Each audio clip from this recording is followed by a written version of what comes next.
Hey, what's up, folks? I didn't notice you there. Just kidding. Classic YouTuber intro. Hey, I didn't notice you there while I set it up my camera and my lighting.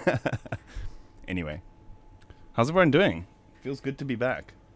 Doesn't it always happen like that, Kevin? You're like, I'm just going to set this up. I'm just going to see if everything's plugged in. And you don't hit record, and then you start smashing a banger. And you're like, damn, I wish I hit record. I'm kidding. How's everyone doing? It has been a while. Yeah, man. I loved the Osmos. It has very quickly become my desert island synth. So like, it's just so fun to play with. The sounds are so diverse. It's incredible. Um, so like my usual workflow lately has been to literally just plug it in, record some loops and stuff off it, and then use that as like a basis or like a theme to construct the track from. One thing I kind of struggled with a lot in the past is creating like pads and atmospheres. Not really creating them, but like playing them throughout the track, like getting the modulation all nailed perfectly and getting it to kind of sound organic. So this has kind of been that, kind of like has answered that sort of prayer. um, but it's not even just the MPE; it's just the whole package. The sound engine in it is so damn good. The sound engine is so damn good that it's just like it's the perfect thing to go alongside like a heavy kind of digital song. Do you know what I mean? So yeah, I might even just like hit record, see what's happening, playing some stuff, and uh, see what happens. And a trick you can use if the plugin that you're using has MPE or Aftertouch is assign that, because if your keyboard has polyphonic aftertouch, you can get a very similar thing where the notes kind of blend in and out of each other. You don't quite get the bend, like the pitch bends and that kind of thing, but you can get some really sort of expressive sounds going that way. I actually just want to see something. Do you guys hear this? Uh, you do. Okay, interesting. I wonder if there's a way. There is, but I don't feel like fucking with settings right now.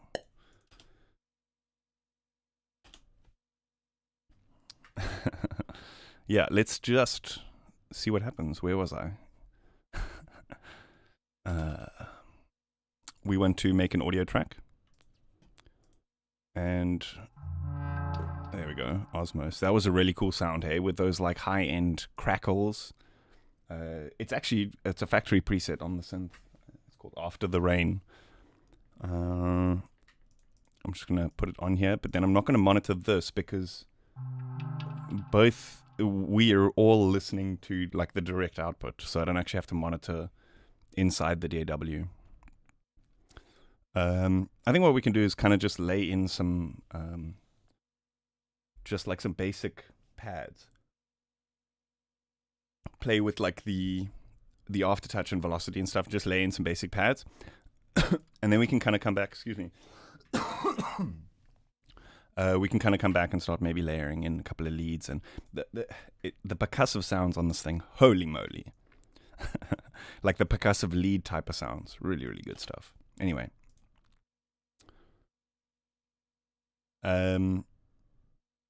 Yeah, man. Yeah, it's this RME. This thing has been such a lifesaver in so many aspects.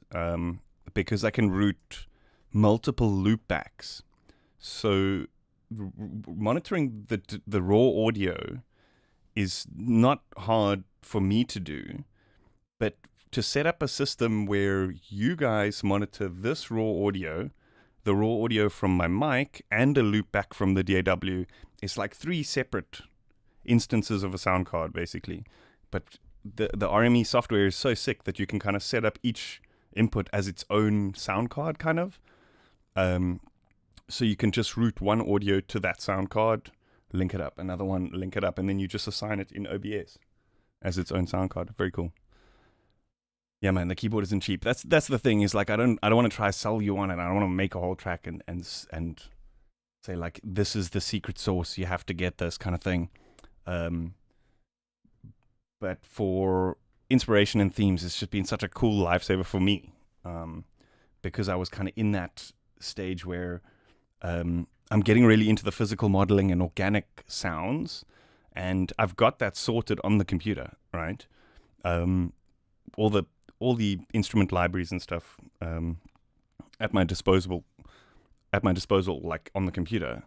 But it's different having something like live to play with and treat as like an instrument, and like learn it like an instrument. You know what I mean? And that's been really fun. But yeah, it's not cheap, but it's because it's a whole synth. It's not just a MIDI keyboard. Do you know what I mean?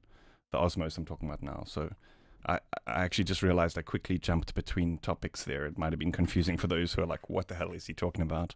I was talking about an RME sound card, and now I'm talking about the Expressor V Osmos. Yeah, well, that's the cool thing is like nowadays plugins like Pigments and even Phase Plant have a lot of capabilities that you can kind of hack a very similar MPE kind of playability, just in terms of the aftertouch and some of the modulations. So you can get very similar expressiveness with the pads. But yeah, let's do this. Let's just plug it in and see what happens. I'm actually just going to start afresh here.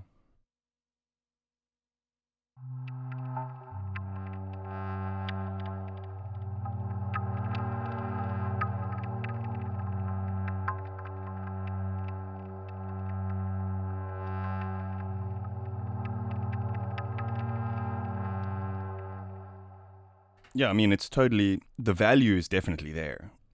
If you had to look at like a full MPE MIDI controller as well as a synth, and it's in like a solid metal thing, it feels really solid to play with.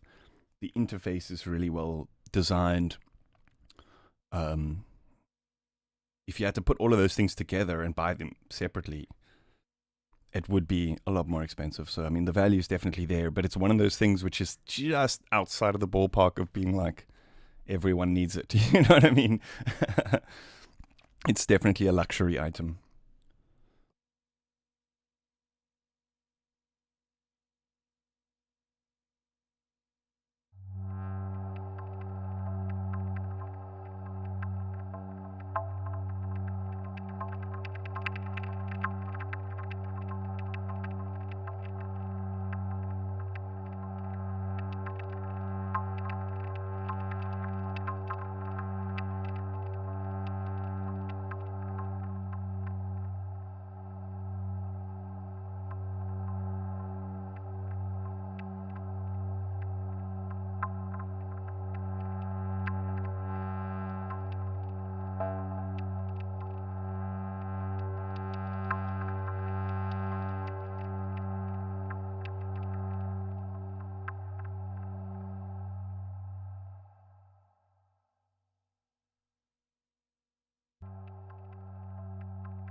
think I have an issue with my routing here. Let me just quickly try to figure something out.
Yeah, this is indeed the first stream of the year.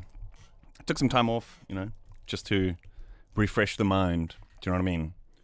And just had like a lot of projects in the works and I didn't want to like push too much. Do you know what I mean? So I just took some time off. Still been putting up the videos though. Hope you check those out. Yeah, let's clean things up a little bit here. So I think what I'm going to do is kind of just go through it and see, hit point some stuff. Some of the percussions might need a bit of hit pointing and stuff. But what could be cool is to kind of start working on like the beat that we're going to like move into. So we might know a little bit more about where we're going with the groove. Do you know what I mean?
I think Ableton is good. If you don't see a reason to switch, then it's good for you. Do you know what I mean? It's just that, like, if there's features in another DAW that you want, then obviously that's the one for you. Do you know what I mean? I just like Bitwig because for me there's a couple of things that just make it a lot quicker for music production, but also there's a couple of things built in that are just like really cool, like the modulator system. I like the way that it's linked to per device, so you can kind of save presets with modulators in them, whereas the Ableton's modulator system is kind of global, so you can't save presets with any modulators in them because they break as soon as you load it in another project. You know what I mean? So for somebody like myself who does I rely heavily on modulation to create my automations and stuff, it's super convenient because I can make a sound, kind of encapsulate it in a full thing, and just save it as a preset. I'm sure something has changed in Ableton. I mean, maybe I'm misquoting, but I don't think like the modulations are linked to the specific devices. I think it's like a global thing.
Hey, Projector, how you doing, dude?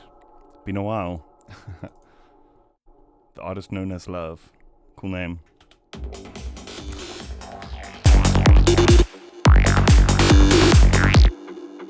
Maybe we do like a we make a few variations, but I think like going down, up, or just like totally lower with that kind of weird modulation bend thing.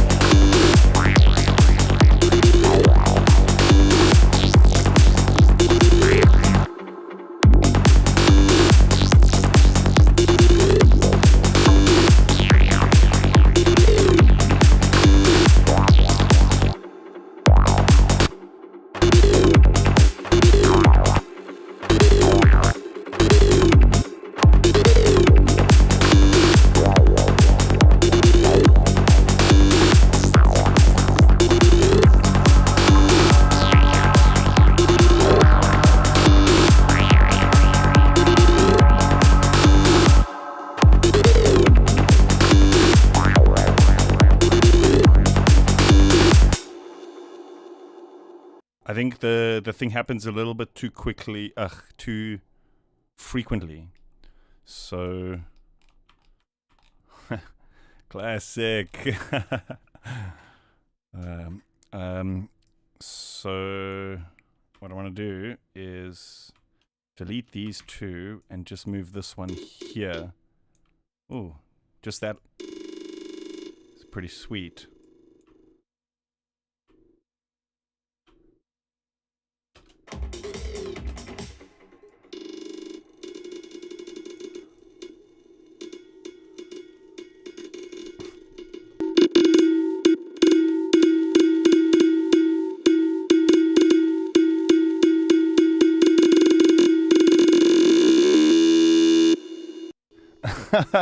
Oh god, we have to use that as like a drop where it just like goes lower and lower and lower, and it's turning into like a percussion, like a dong dong dong.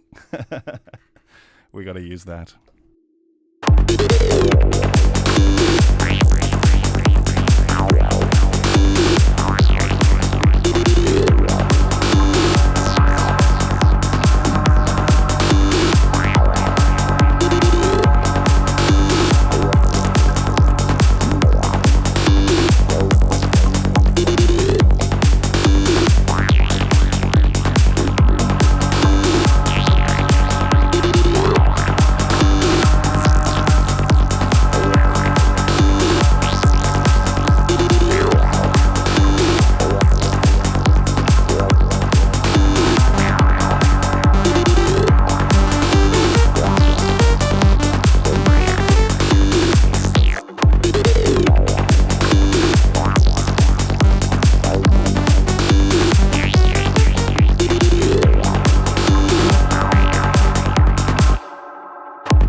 That's sounding sweet. I like that. I like that transition. It needs a little bit of cleaning up, like those loops and stuff that we made right at the beginning.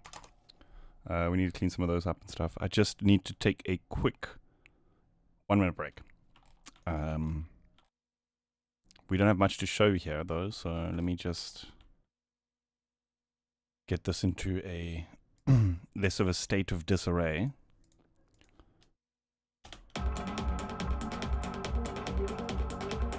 I think that's cool. We can even just put this here for now. We're going to make a different version of this, I think. But yeah, okay. I'm going to be back in 2 minutes.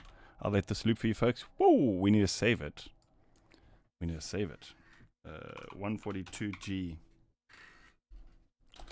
It's the 11th of February.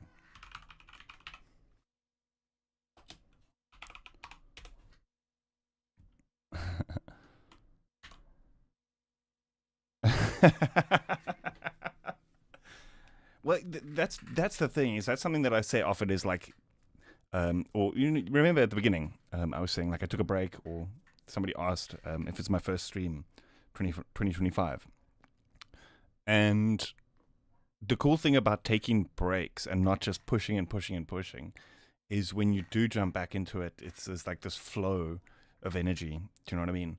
And I feel like a lot of artists get stuck in that phase where it's like they just open the project and let it loop and don't actually touch anything. They're just listening to the project, which is cool.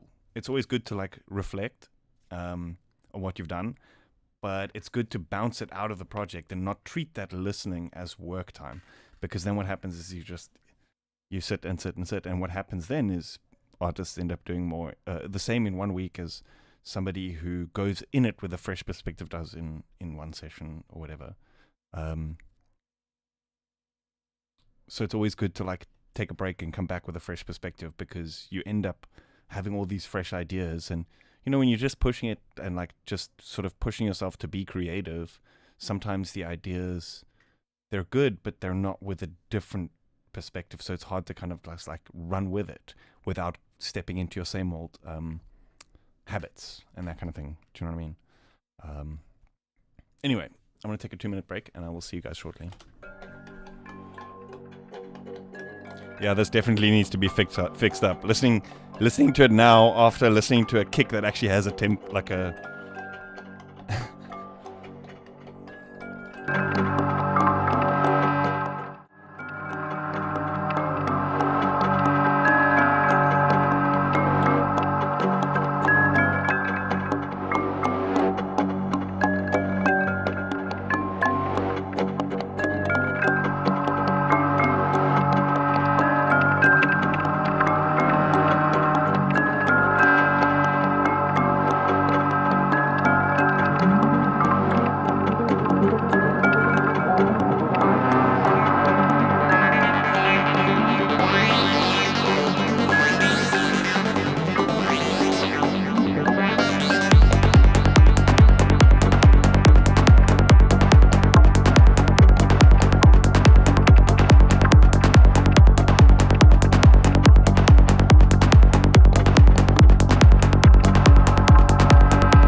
So one of the things that I was doing while I was taking some time off is I've been studying Unreal Engine.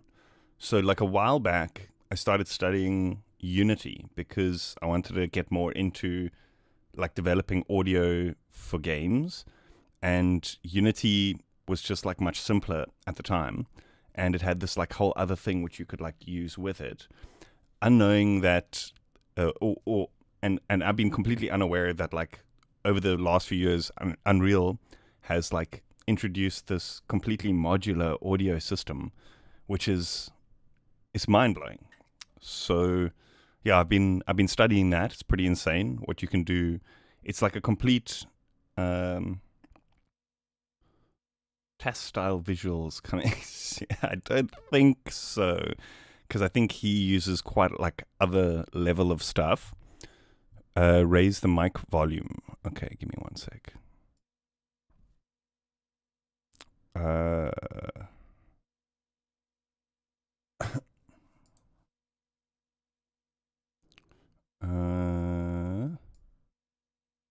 One, two, 1 2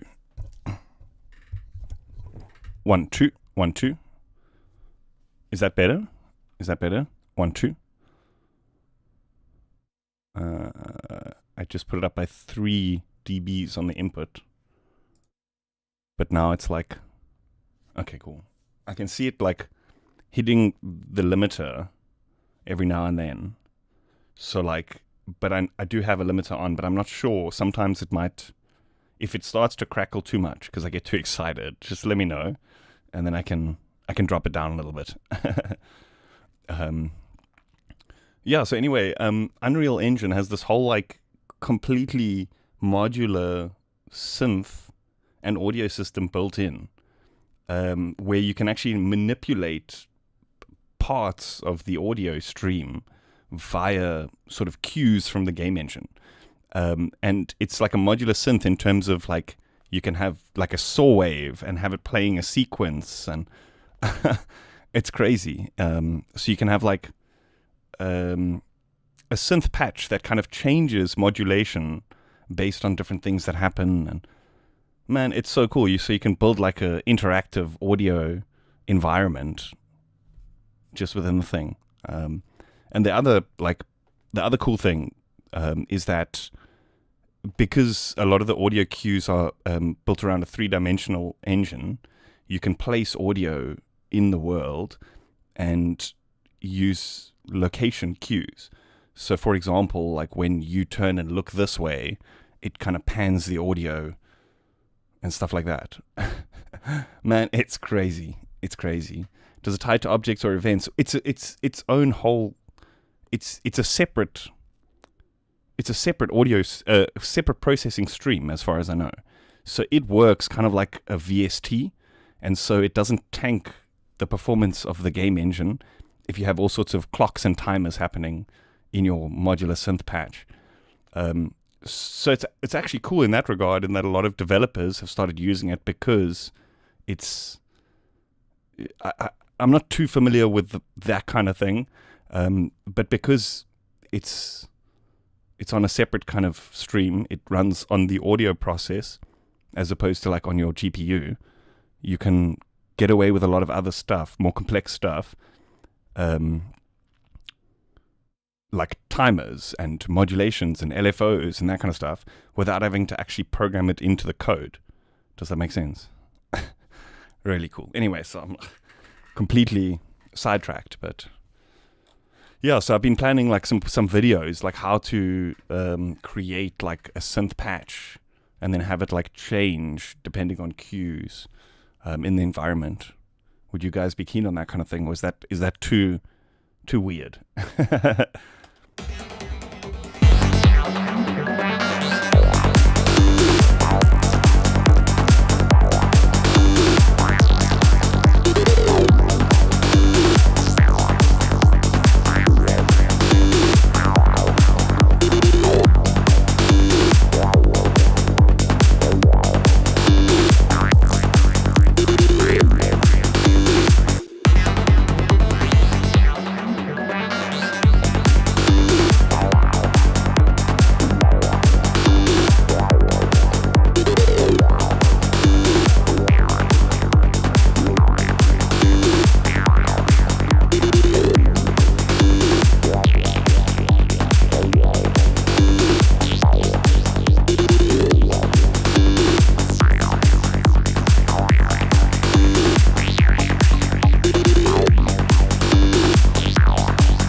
Okay, we got to do it. We have to. We have to do it because this is a little bit all over the place and it kind of throwing the groove off a little bit. You know what I mean? And I want I don't want to just grab a part and loop it because I want I want everything to be every hit to sound unique. Do you know what I mean? So, bit laborious, but it's worth it in the long run. Learned a little bit of Unity several years ago and did some 3D animations. That's as far as I got. Well, let me tell you, me too. And then I was like, you know what? This is actually a little bit above my level of expertise because there was a lot of coding involved. But one of the things that I think is super exciting about the whole new way that like Unreal Engine works and stuff is that there's this new system that they use called Blueprints, which is kind of similar, I guess, to Bitwig's Grid or Ableton's Max for Live, where you don't actually have to punch in lines of code. Because my issue with coding is not that I don't know like the logic of the things that need to happen. It's I always struggle with the syntax of like which thing needs to go where. Do you know what I mean? I obviously just need to hit the books more, but like I struggle with that kind of thing, like not the logic side of things. But the cool thing about Unreal Engine is to get like these basic things going, you can kind of just plug things in. So imagine like a modular synth, but blocks of code.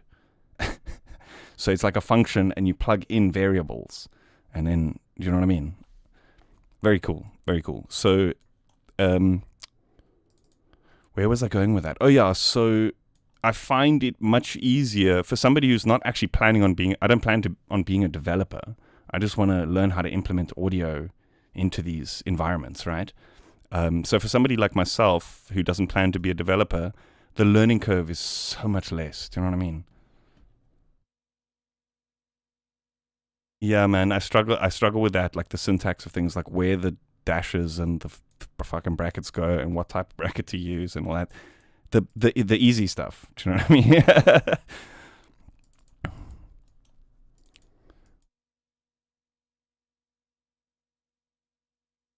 Exactly. The rest is reference information and like, um, so it's like a lot of back and forth, and I don't enjoy doing that. I kind of like plugging stuff in and seeing if it works. That's kind of why I like modular synths, because you just and the thing works.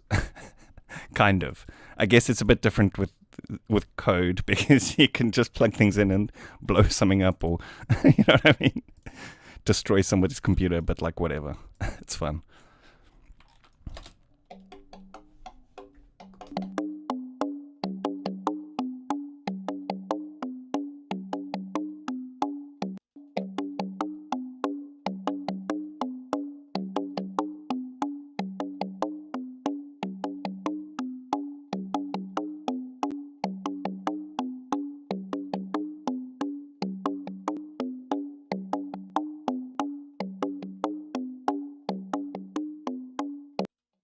Other crazy thing is also the amount of resources for it, like tutorials and that kind of thing. So like, I was like, you know what? If there's this whole like modular synth thing built in here, is it possible to like build like some kind of working synth in the engine? You know, with saw waves and filters, and somebody's already built a plugin that runs MIDI directly from Ableton, so you can literally send MIDI from Ableton into Unreal Engine. Like, what the fuck? That's sick, eh? I tell you, the minds of people these days. What in 20 years, like people are going to be, everyone is going to be like a mega mind. You know what I mean?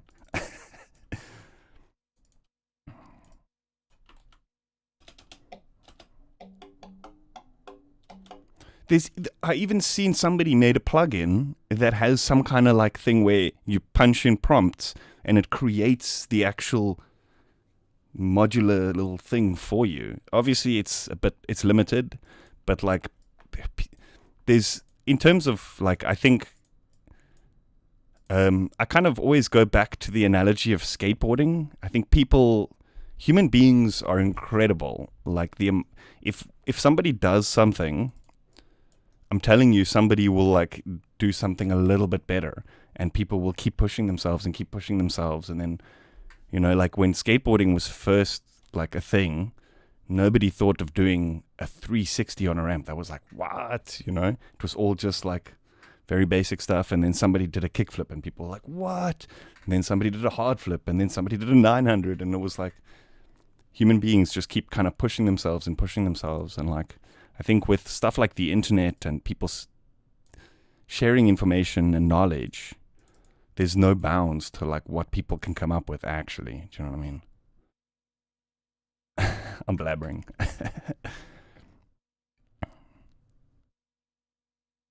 That's true, I guess, Jim. And that's true also. It just comes through repetition. And I guess the thing is just I haven't done enough of the coding stuff because there hasn't really been a practical application for it for me. Do you know what I mean?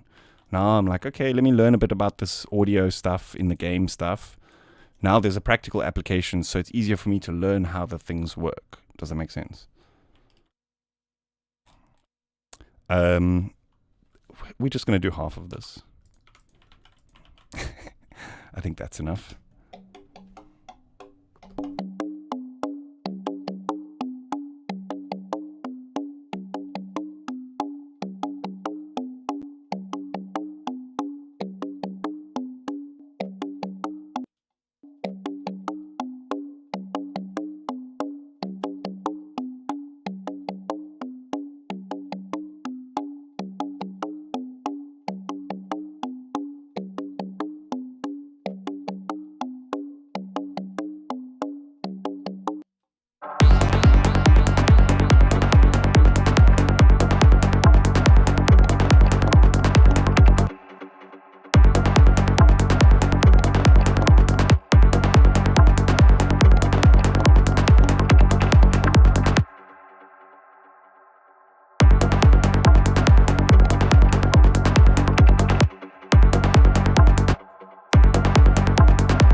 Try Code Kingdoms for Minecraft or something. Pretty easy way to get going and fun.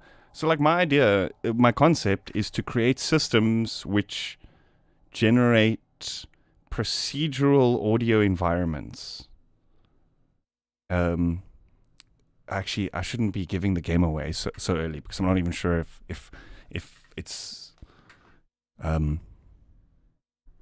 do you know what I mean? Anyway, so I had a concept of like, imagine, you know how like you can create a synth patch that sounds like fire, or that sounds like a jet engine or underwater stuff, right? Imagine creating an audio environment which has all these kind of procedural synth patches. So like you can just feed it a couple of variables from code and it will just, you know what I mean? Like, so you can have, for example, in like a game, you could have a fire that just loops forever and you don't ever hear it sound like it's looping. You know what I mean? Because it's actually a synth patch that's made from random stuff. Does that make sense? Or birds chirping that never sound like they loop because it's all procedurally generated. So that's the idea, right? Imagine creating synth patches and that kind of thing, you know? And I guess, you know, just, so for me, it's not so much creating the game, it's more just like having a 3D world. So I've just used the templates, do you know what I mean? And then followed a couple of tutorials to get like basic stuff going. But for me, it's more about like, I can even just close my eyes and just use the mouse to tilt the head to see like, does it sound like I'm in an environment? Do you know what I mean? And I've actually had a pretty cool idea. Anyway, actually, no. Okay, that's where we're gonna. No more spoilers.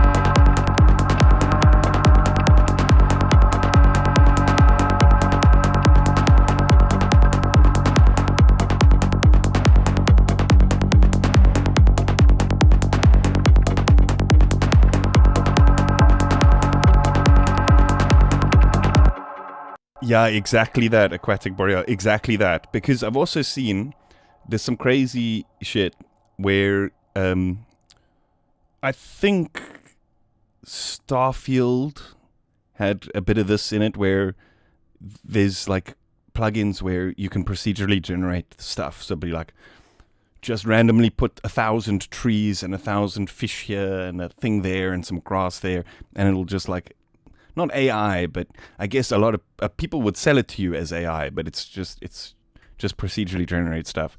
So that idea, but with audio, do you know what I mean? I think that could be a really cool idea. Also because with that system I was explaining, it kind of runs in its own, it's separate from the game environment. So it would be quite a, hopefully quite a resource-friendly system.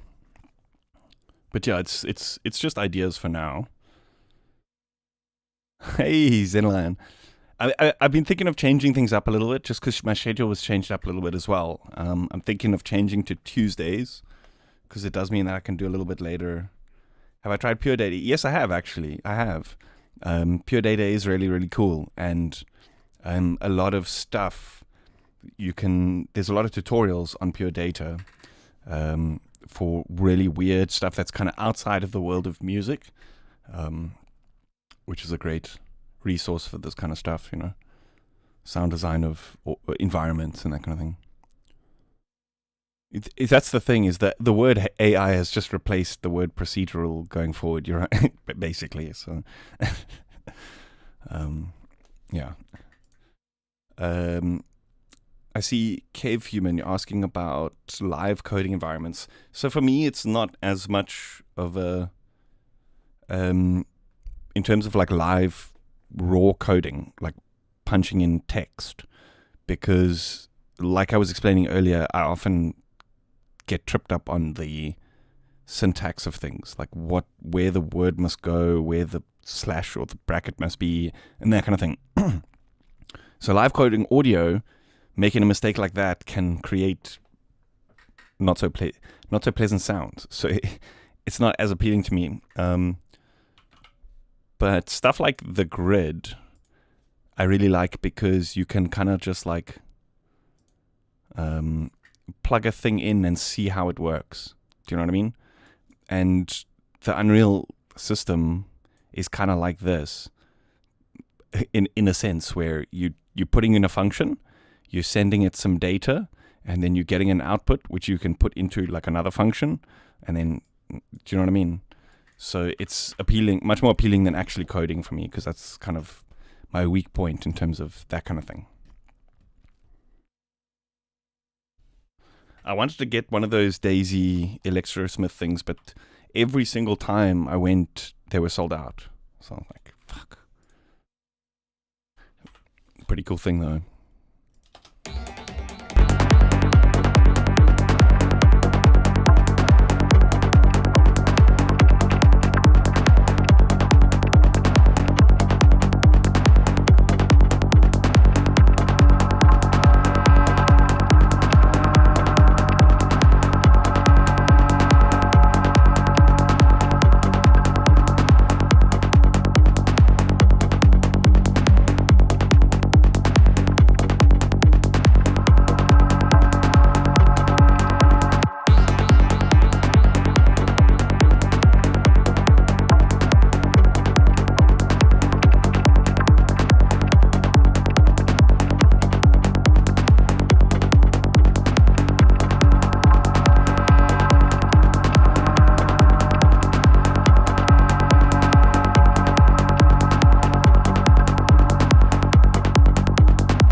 When you say bongos, do you mean this percussion thing, or do you mean the thing we recorded from the Osmos with the melody? Do you mean the kind of percussive sound that has tone?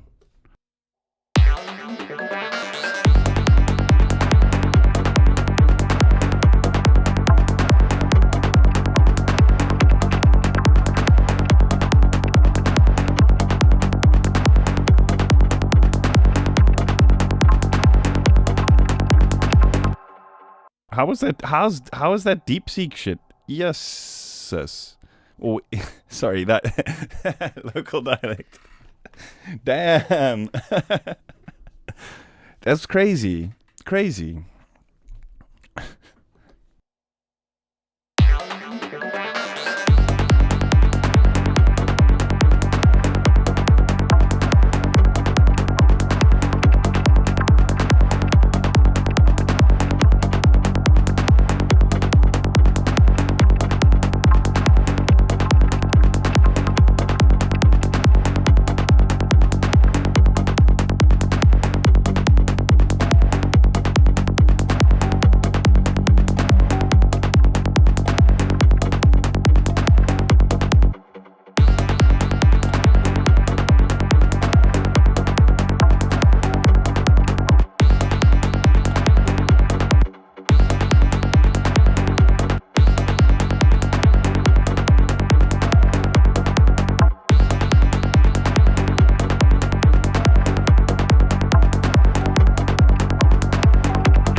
I think we need to make something out of this sound here.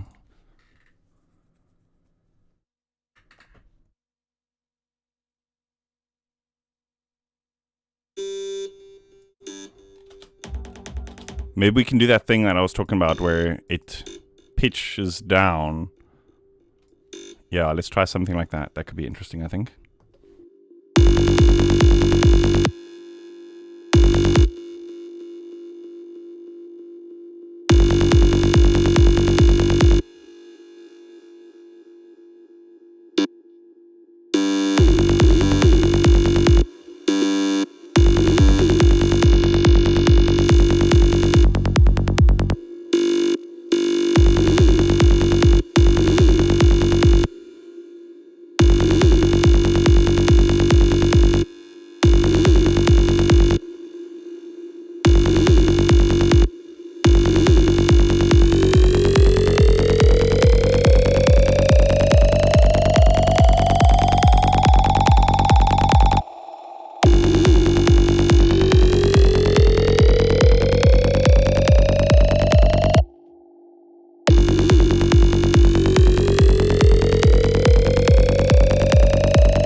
That's pretty annoying. A bug, I think.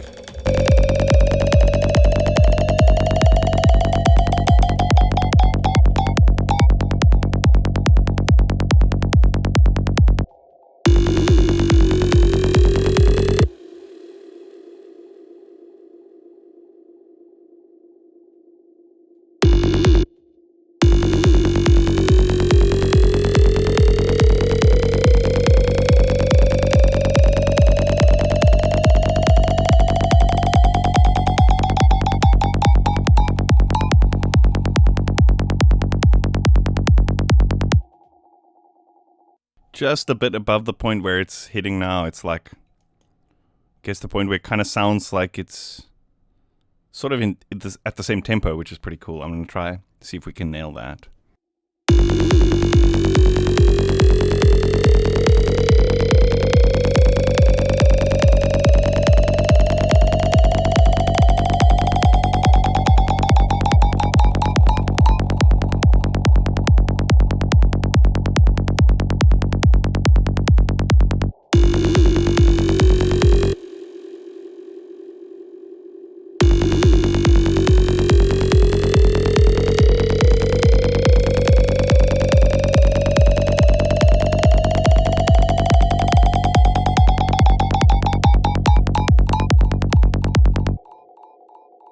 Yeah, thank you, dude.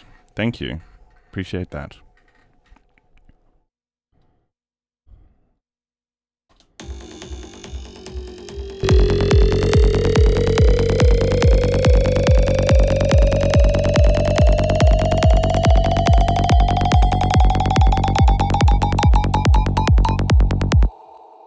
Thank you, dude. Jeez, I appreciate it even more. Is the link even in the description, or have I forgotten? Damn. I should actually just quickly double check.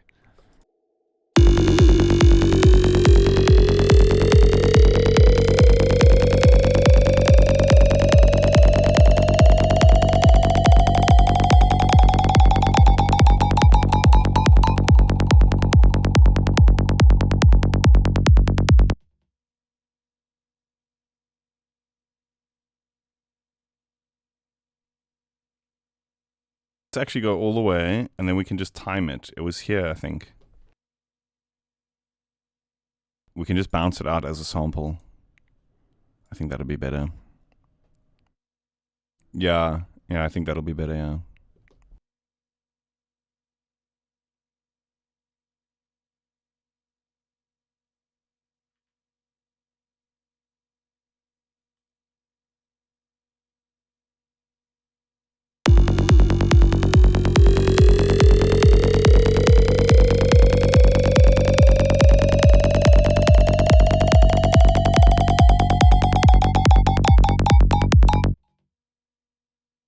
That's almost at the tempo, because it's like slowing down there, right? So we could maybe get away with like pretending that it lands here and then just repeating it like that.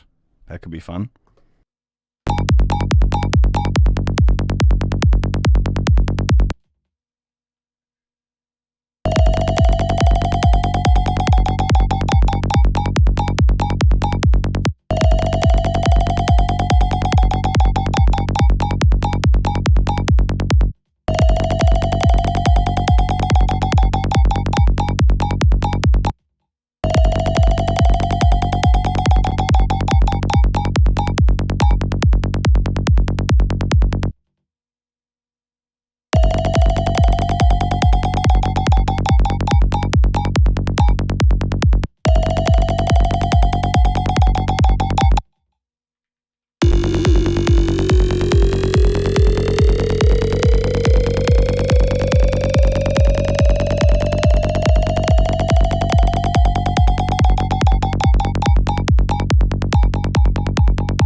Cool thing about that now is we could like bring in one of the percussion elements and the groove will kind of lock in, because it's like that sound is on the offbeat where like the hi-hat usually sits. Do you know what I mean?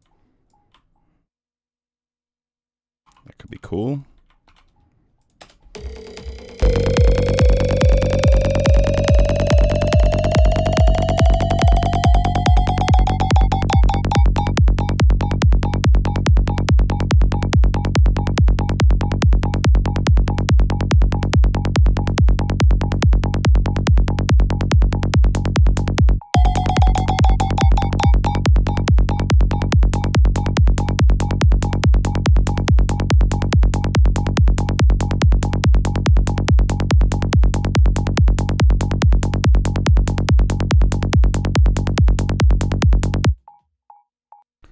How do you mean that lets you shift the delayed signal? Do you mean like once do you mean like that classic dub delay effect from the loud meme?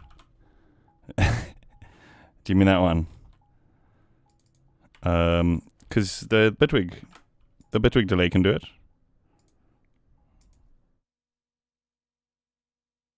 Color copy is also really good.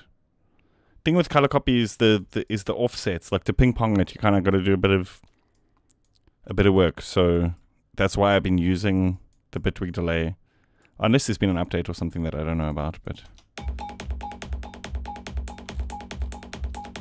I mean that you can kind of pitch the delay.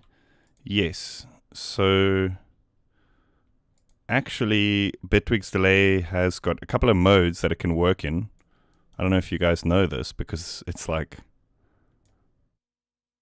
the game-changing production secret that's been kept a secret for years that pros don't want you to tell you about. No, I'm kidding. It's here. You can kind of change whether it's repitched, like a granular delay, or whether it uses fade like a traditional delay. So to get delay plus to act like a granular delay, you just set it to repitch here. And then when you change the time, so if you set it like this and change the time, it does like a pitch shift.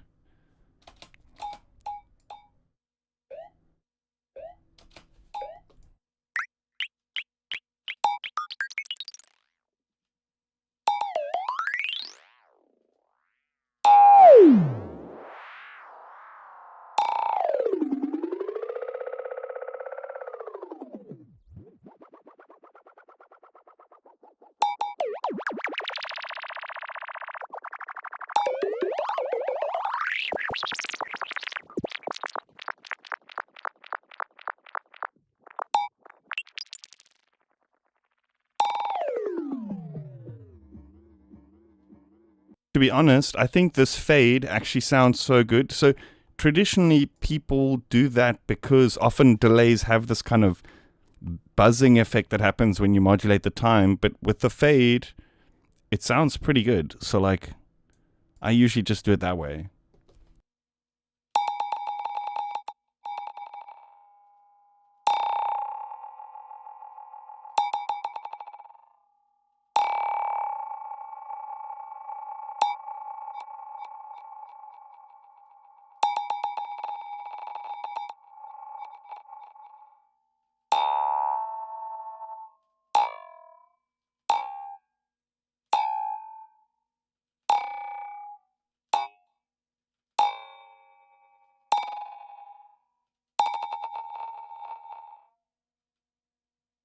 I think for this particular sound, that repitch actually sounded really good.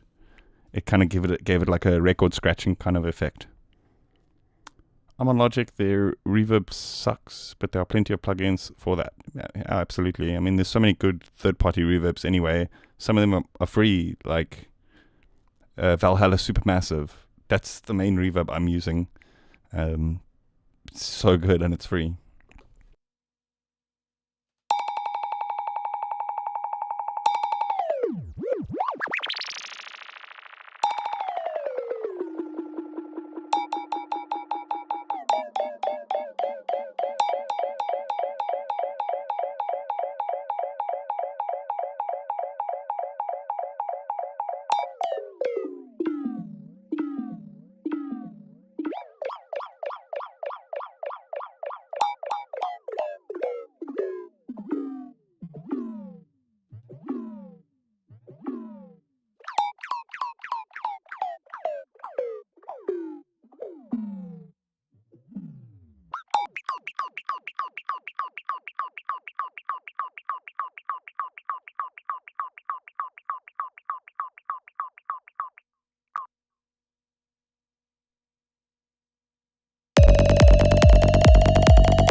Are you by any chance? Are you by any chance selling a FX one shot pack? I'm working on an EP, and it seems I've used mine up. Find new ways of modulating them. I'll buy some off you. What sort of stuff are you looking for?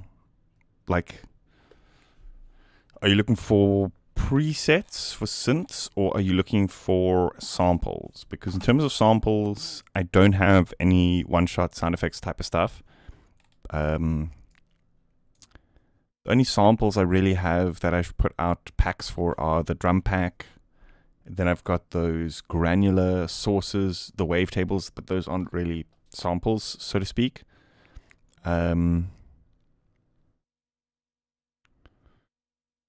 The serum, I would say, my favorite. Do you have face plant? Are you gonna make a tutorial for Vinny Vici sounds like in the song Karma or the calling gated sound effect?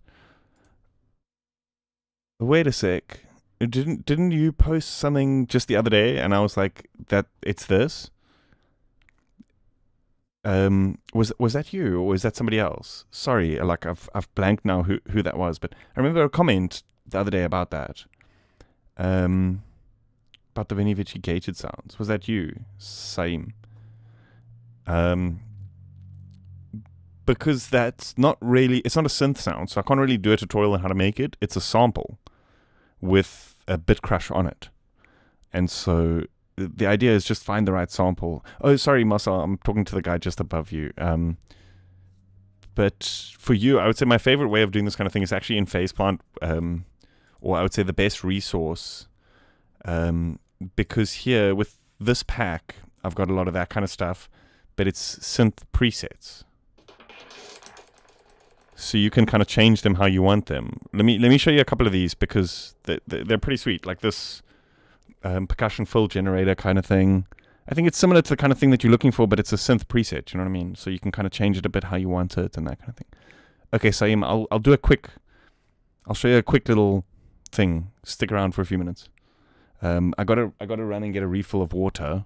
If you don't mind waiting, like 5 minutes, and I'll be back in 2 minutes, and then I'll show you how to do the thing. But I quickly want to show Marcel this little trick.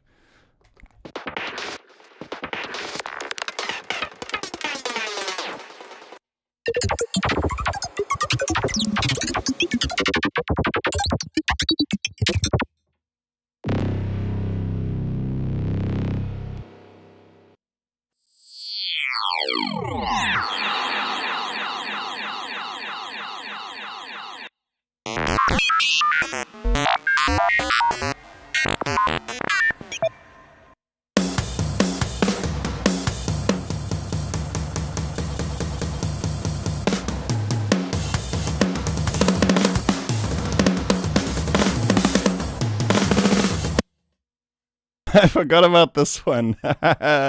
Drum solo guy.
These are all just holding one finger, huh?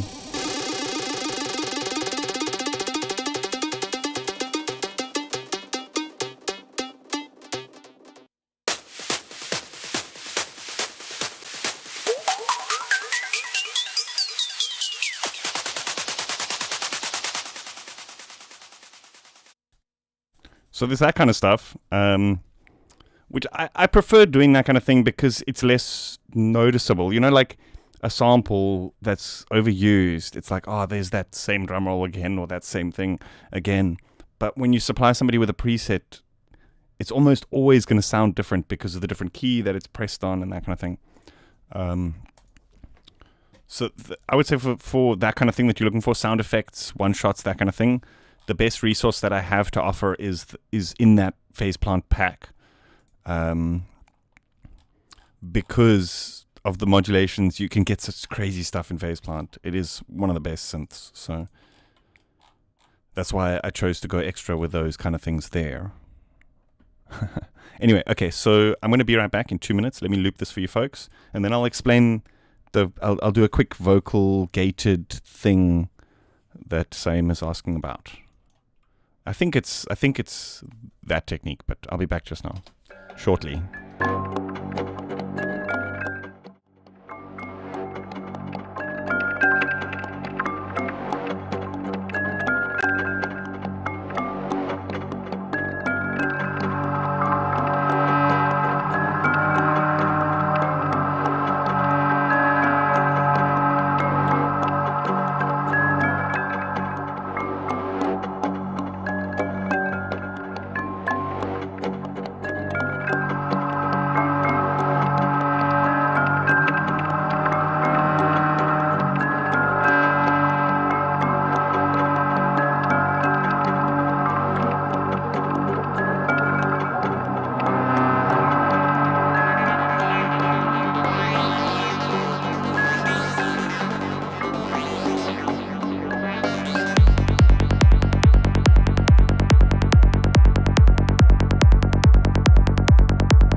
Okay, let's do this. I'm going to show you.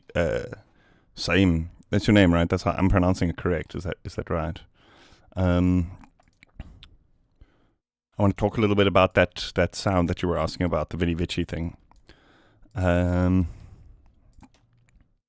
Let's see.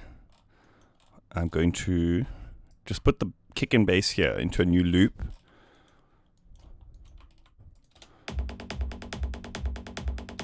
Cool. What I want to do is I just want to do it onto a sample, just because it's going to be a little bit easier that way, I think. So I'm going to grab a chant from the UVI workstation phrases. Let me see if I can find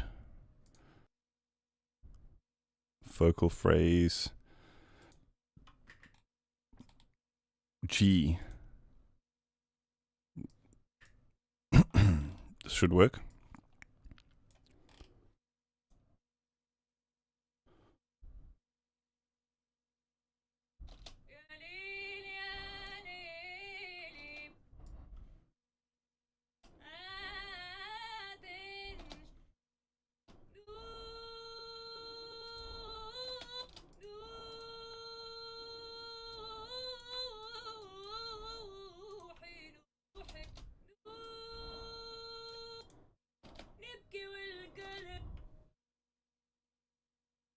I'm seeing if I can find something that's just like a bit more straight up like a chant, less phrases. I guess I'm in phrases, which is probably not. It's loops and phrases.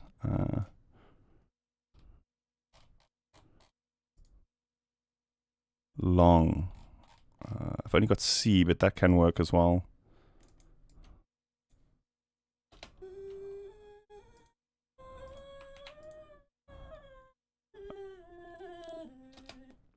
That's cool. That's cool. We can set that to raw.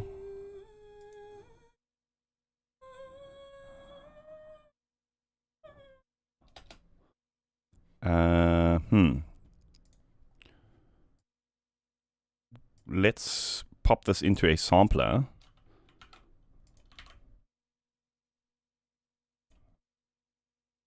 Because then we can just play the G and it'll pitch to that, right?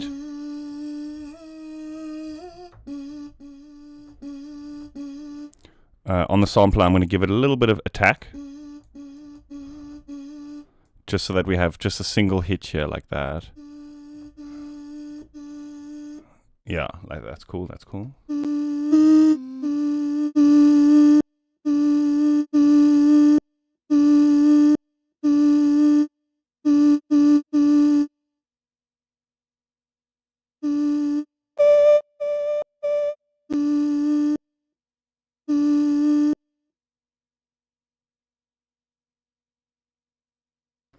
We can set this to loop.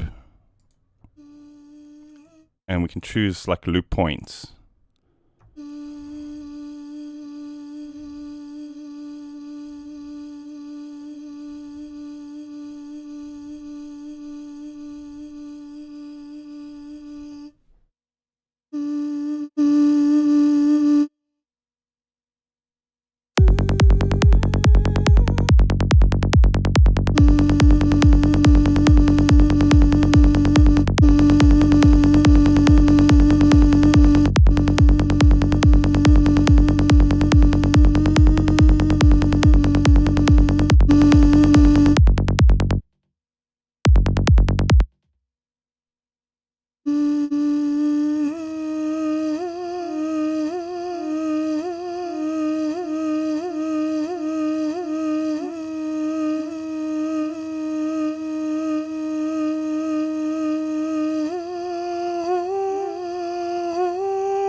I'm not winning with this.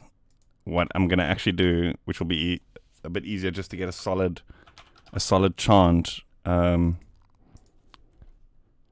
going to cheat a little bit. I'm going to use the Chevanai library, which is just like a long chant thing. It's silly expensive for what it is, but like I really like the sound. So, but you can get these samples on Splice or whatever. And then let's just put in a G here.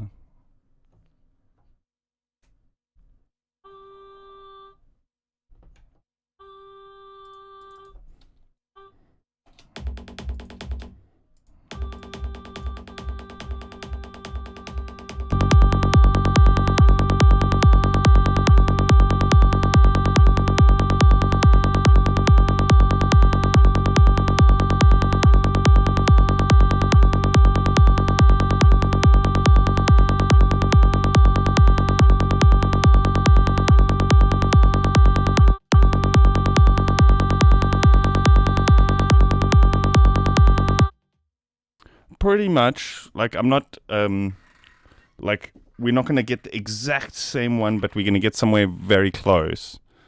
So the sort of main concept of that sound is some kind of filter, some kind of audio manipulation device, which is changing the sound itself, and then some kind of gating effect that's basically chopping the sound at the beat, right? For some of you, this is like, oh, okay, this is basic stuff, but like, I just want to show like how this kind of thing doesn't necessarily have to be like for that exact song. If you know what I mean, you can kind of take this idea and run with it because it's very common, right? It is definitely a sample. It's not a synth. You can kind of hear, because of the way it transforms into that sound, it kind of goes from a chant sound, and then it starts cutting up, and then it starts getting more pixelated. I guess you could describe that sound as sounding a bit pixelated. Manipulator is really good. I find it's kind of gets a bit too much. Gatekeeper. Okay, yeah. I was going to say manipulator is too much of a filter than a gate, but it can do both. I like these because they're free. I think both of these are free, and then also they're just so simple to use. It's like you draw in the chops that you want like this. Do you know what I mean? So especially for somebody who's a beginner, Gatekeeper might be a little bit advanced to learn how the thing works. Whereas this is like you just draw in the steps and you choose the shape with the ADSR. It's very similar to like a synth, you know?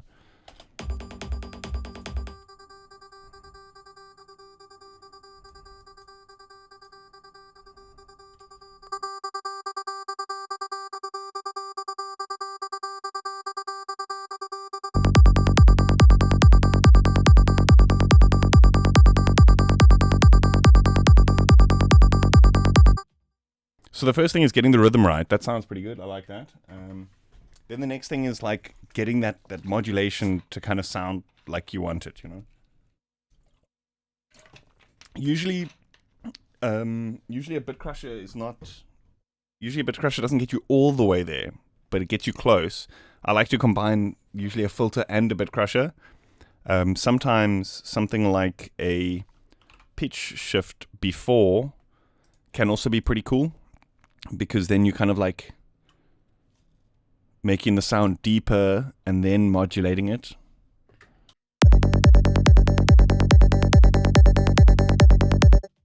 So I think the pitched down is closer to the example from the track you're referencing, I think, if memory serves me correctly.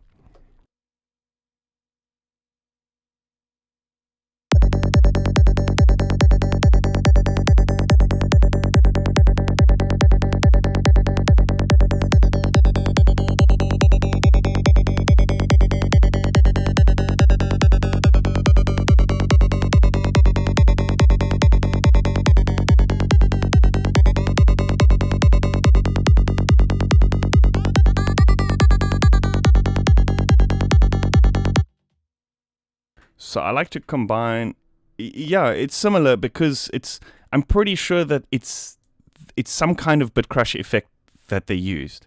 It might not be kilohertz bit crush. It might be like Bitwig's bit crush or Cubase's bit crush or Ableton's, I think it's erosion it's called, which actually sounds a bit different, but because there's other things involved. I think erosion is a filter and a distortion and a bit crush all together. But I want to show you like the combo, basically. I'm pretty sure it's like a filter with a high peak, right? So I guess this is something that's kind of common in a lot of Cytron sounds, is distorting some kind of resonant filter, right? Let me actually just show you in Serum real quick, just for like an example of the concept of the sound that we're creating now, right? If we take just a saw wave and we put a filter and we turn the resonance up, what that resonance is doing is it's basically creating a little peak at that frequency. So just usually raw, it kind of sounds a little bit, it's like you can hear that frequency is too loud, right? But using some kind of processing, specifically distortions, saturations, anything which is reducing the dynamic range, bit crush as well, what you're essentially doing is you're getting the sound of that peak, but you're crushing it down. So it's not as, you know what I mean? And in fact, you're just introducing harmonics at that point. So if we put a distortion on here, we'll actually have to turn it up quite a bit to hear what it's doing. Suddenly that like peak that we created actually sounds good. Do you know what I mean?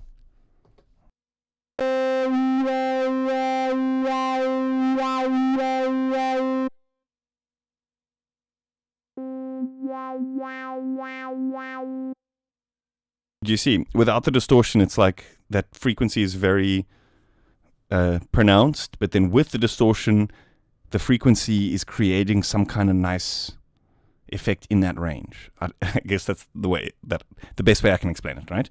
And so the issue that I usually find with bit crushes is there's very much a sweet spot.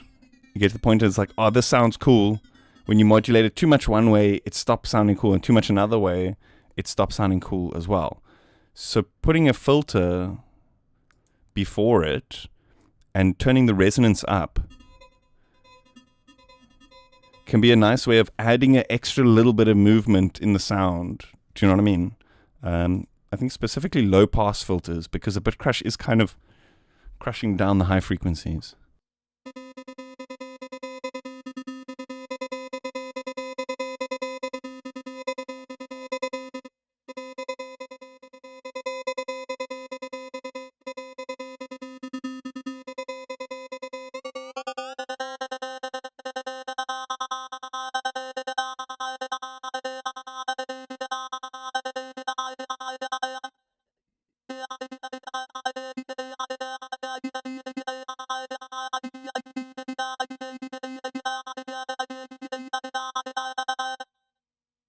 Do you see that? So like the combination of the filter with the bit crush or some kind of distortion or something, that's like that magic for that kind of moving psychedelic sound, right?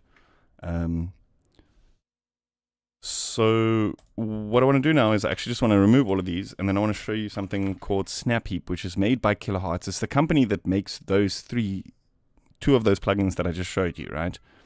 But this is their kind of like VST host, which allows you to create these kinds of stacks all in one, right? We can put in a filter, a bit crush, and the transgate, like all together in a patch. And the cool thing about this is then we can create one macro to modulate all of it together, right? So we don't have to sit and jump between plugins and, okay, do this. We're creating like one sweep. Do you know what I mean? So it's really cool for these kinds of effects where, you know, you want that filter crash kind of pixelated effect.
Astral.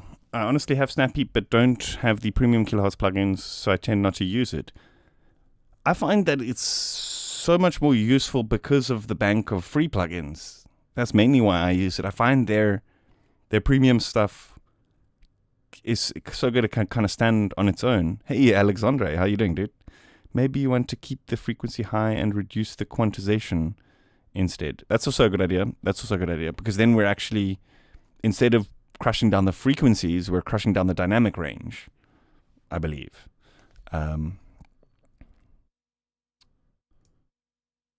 Or the bits would do that. Freq will introduce out of tune frequencies. Yes.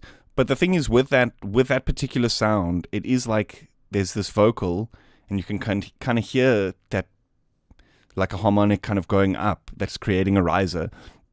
That's how I was like, it sounded like a bit crush because of that. That's how I recognized it. You know what I mean? Do you layer your bass lines? I'll explain that shortly.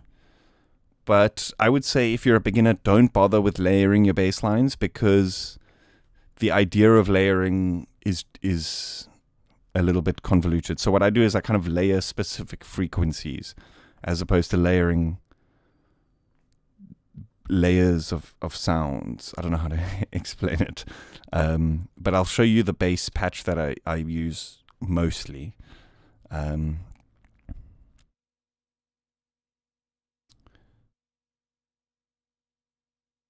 The filter ring on the steps, then saturation. Yeah. I guess that's kind of more appropriate. What you're saying is more appropriate to the description that I was giving earlier about getting that kind of gnarly psytrance sound. Very much has to do with a peak and then crushing the dynamics, you know.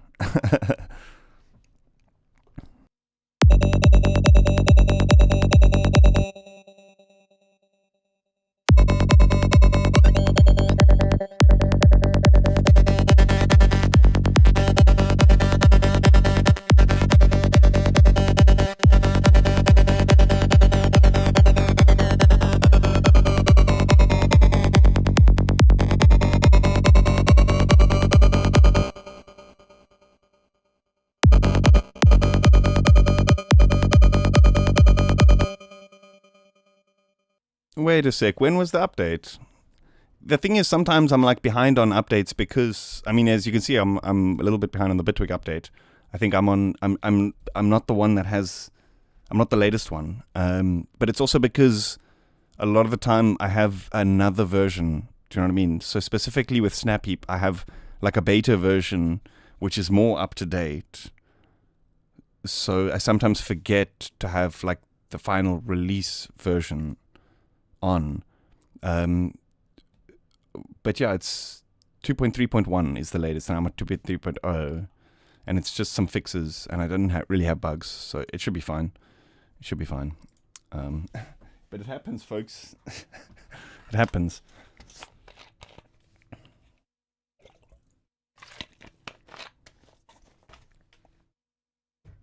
A track or two by Songoa. The thing is, I find when I'm using a traditional bits crush on Bit Crusher, it tends to get a little bit into that synth realm. Do you know what I mean?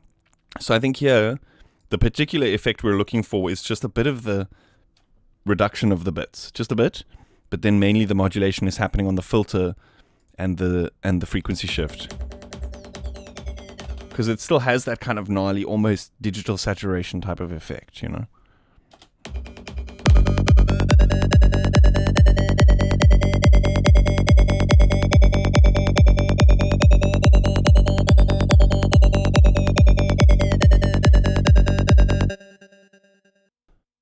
Hey, see you, Zenline.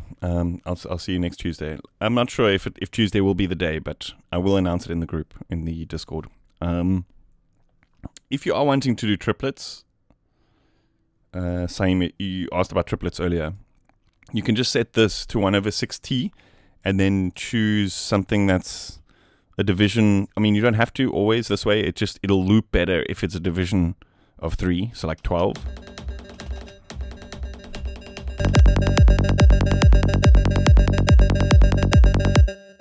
then what I'll do is I'll actually change the baseline as well. That should also be triplets. Let's switch this up here. Do you stream every day? No. Usually it's once a week.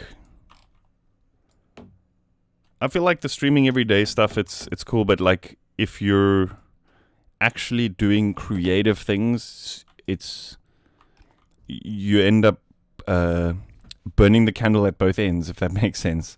So I guess for people who are like doing reactions and maybe less strenuous stuff or whatever, you'll probably find that. But for just straight up production streams, it's tough to do it every day, you know?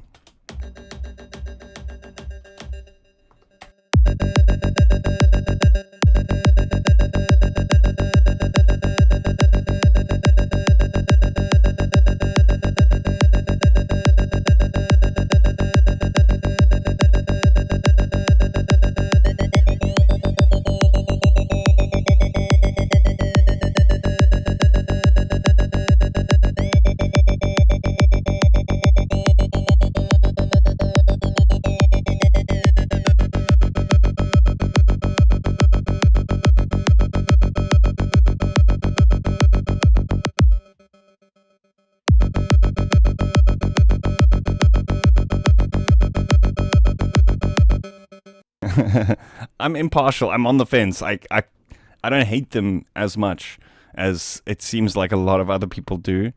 When they're used tastefully, I think I kind of enjoy them. But it's a crutch. It's definitely a crutch. So like, I feel like for me, when I hear the triplets, it's all about how did it, do you know what I mean? If it's just like breakdown, build up, drop, triplets, build up, drop, back to quads, it's like it's same old, same old. But if there's kind of like a weird groove going on and things meld in and out of the groove nicely, I think that's an acceptable use of triplets. Do you know what I mean? But it's one of those things where if you use it, it sort of pigeonholes you. People suddenly think, oh, this is progressive now, but it's like, but it's not, you know.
And then that's where I would switch back to regular bass lines. You know what I mean? So you use it as like, oh shit, it's triplets, and then wham, like whack them with the quads back again unexpectedly. You know what I mean?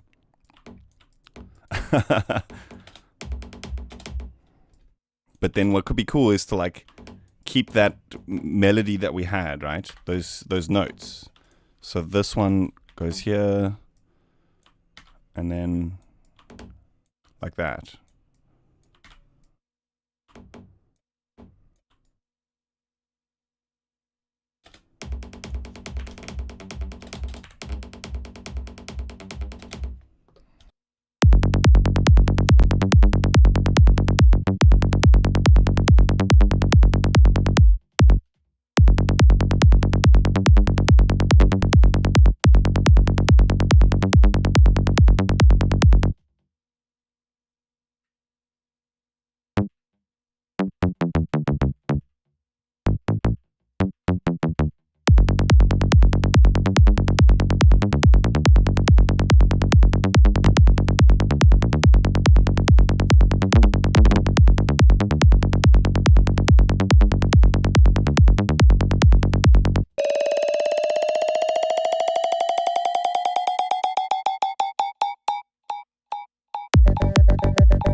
Yo, Data Broth. How you doing, dude? Thank you. I appreciate that.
Yeah, I mean, Reason is not bad.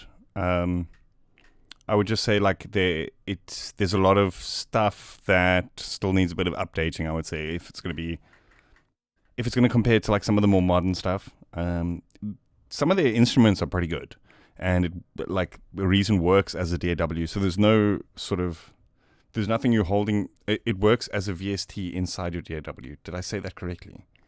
So there's nothing holding you back from using it inside something like Ableton and that kind of thing. In fact, Reason is an OG because very long time ago, computers didn't used to be as powerful as they were today, and also DAWs didn't used to be as powerful as they were today. Cubase's synths used to be very, very lacking. Same thing with like Pro Tools and a lot of the other stuff on the market. And so I remember when I got into music production, the sort of thing, the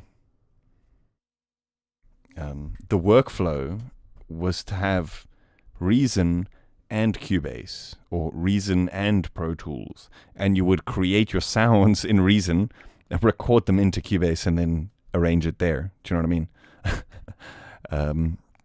Also, because computers weren't as powerful, so you kind of had to do a sound design session, record a bunch of samples, and then actually make the song. Does that make sense? Unless you had a beast of a computer. But also what a lot of people did is they had two computers. One would have Reason on it, and the other would just be the mixing desk. Do you know what I mean? So I still got a lot of respect for Reason. If you're looking for sort of the best DAW for music production, I don't think it's that, but also at the same time, there's nothing stopping you from making psytrance with it. A lot of people do with a lot of success, you know. So basically what I'm trying to say is, like, if you have another option and you're looking at Reason saying like, oh, maybe this offers something else, don't give up on what you have. Maybe use them in conjunction. Do you know what I mean? So like if you're on Ableton already, you can load Reason inside Ableton. But you'll probably find a lot of the stuff you can already do with other VSTs. And do you know what I mean? Okay. I'm going to take one last break. Hi, friend. How are you? Let me stitch these two parts together, and then we'll take a 2-minute break, and then we're going to carry on.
Yeah, so those kinds of like arrangement embellishments and stuff, I usually don't do until like closer to the end of the track, um, where I kind of have a bit more of the arrangement in mind. Do you know what I mean? So I'll usually just throw a bunch of ideas, like make a bunch of loops, and then I'll actually like construct them into more of a sensible arrangement. Do you know what I mean? And then at that point, I'll start to make those kind of like the filters and those types of things, Because I first want to make sure that the bass and the kick sound perfect, right? I mean, I'm pretty happy with it already.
want to actually use some of those sound effect one-shot things that I was showing you guys earlier.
Astral, yeah, thank you. I appreciate that. Yes, it was probably on Bandcamp. Put most of my music on there. Yeah, I just find it's better than the rat race of Spotify. I've started, like, my most recent stuff as well. I've started putting on Spotify, like my most recent album. Last year's album is on Spotify. But I don't really push it. I just... there's a matter of time until Spotify dies, and then there's a new thing and a new thing and a new thing. Meanwhile, the same old system still works, so I just keep on.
Okay, I guess we could do some filtering of some kick and bass filter stuff.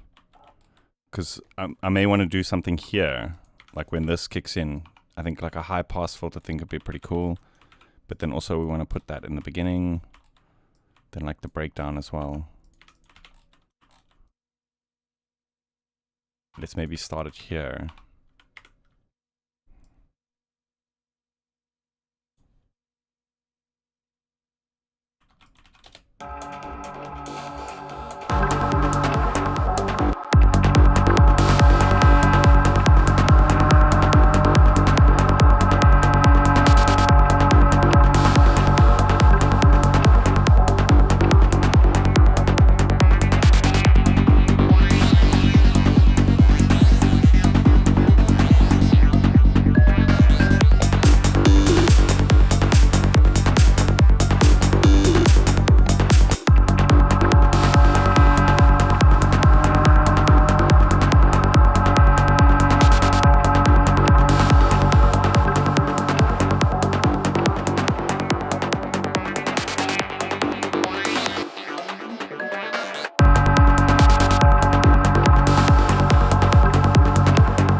I think that lead that I made earlier, that kind of leads, the lead that leads, the one that goes from the one section into the other. I think we could use that more as like a main lead type of thing. Do you know what I mean?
Do you want to know something crazy? I might be wrong, but didn't the Cytomics guy code the serum filters? And he's the same guy who coded the Ableton filters. So I think some of them actually share code. The auto filter, I think.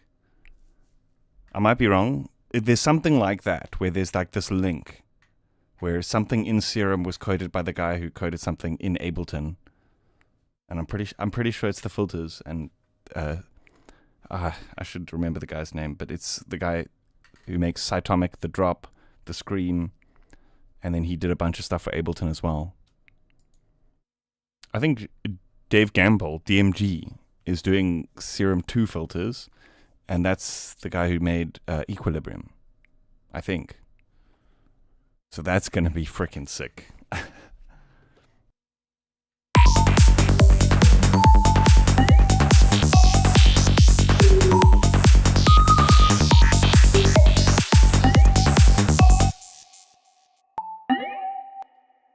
That sound there, ploing, very cool.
Okay, I'm getting very tired, and I'm not very entertaining at this point. I'm kind of just like, zoning and staring at the screen. I can see by the rapid drop off of viewers. So I think I'm going to call it. And hopefully I will be back again next Tuesday. Exactly, or not exactly, but probably similar sort of time. And what I will do is I will let this whole thing loop once or twice for those who want to stick around and listen to the whole thing that we created. Thank you everyone for tuning in. Thank you for the likes, and for those who are still new here, thank you for the subscribes. Everything, every little bit helps. And yeah, thank you for the bits of inspiration here and there, and I hope I could pass that favor back and inspire you folks. So yeah, I hope you enjoy it, or I hope you enjoyed the stream, and I hope you enjoyed the track. I will see you guys next Tuesday. See you next Tuesday.